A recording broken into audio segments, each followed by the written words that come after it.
pagkakalapati ng rayo. So guys, pansin nyo, ito na yung loop natin guys. Yan na.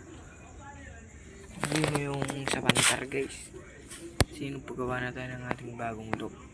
Dito na yan sa mismong bahay namin guys. Lang guys, hindi ko lang alam kung kita nyo yung loop ko dun. Kita naman natin guys. Yung sa tabi ng ilaw lang guys.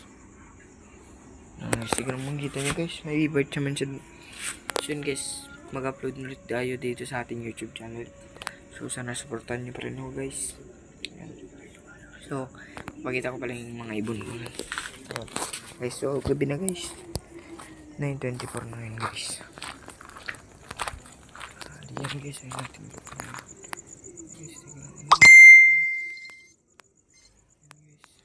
taro ayo.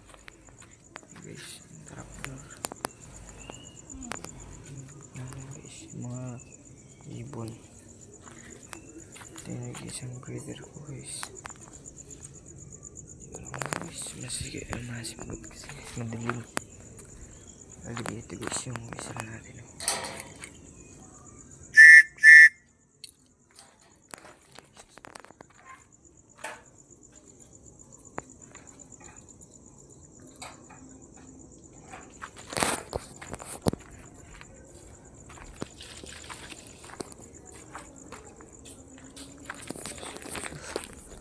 So guys, bali ito yung gamit kong probiotics.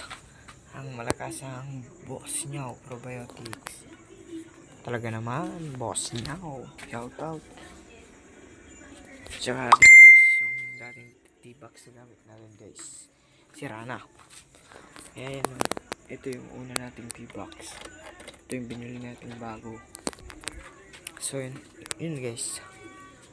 Bali ang ating future pliers guys ay 4, tas may isa pa tayo dun sa pantar, tapos 2 egg pa, tas ito future breeder na naman natin guys, yung mismo dyan sa gilid pa din guys.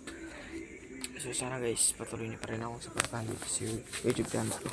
So sa ngayong summer race guys, baka malabo tayong makasali guys, kasi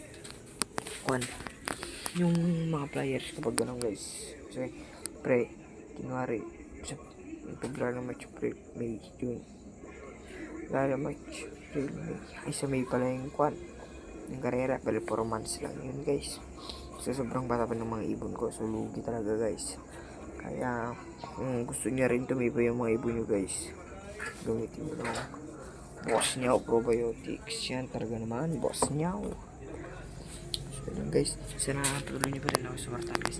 So bukas papakita ko sa inyo yung ating loop, or ay mamaya na lang guys, upload ko sa susunod na video, kasi babalik rin ko muna itong front na camera natin para may pakita ko sa inyo yung guys, yung mga ibon natin ng mas maganda guys.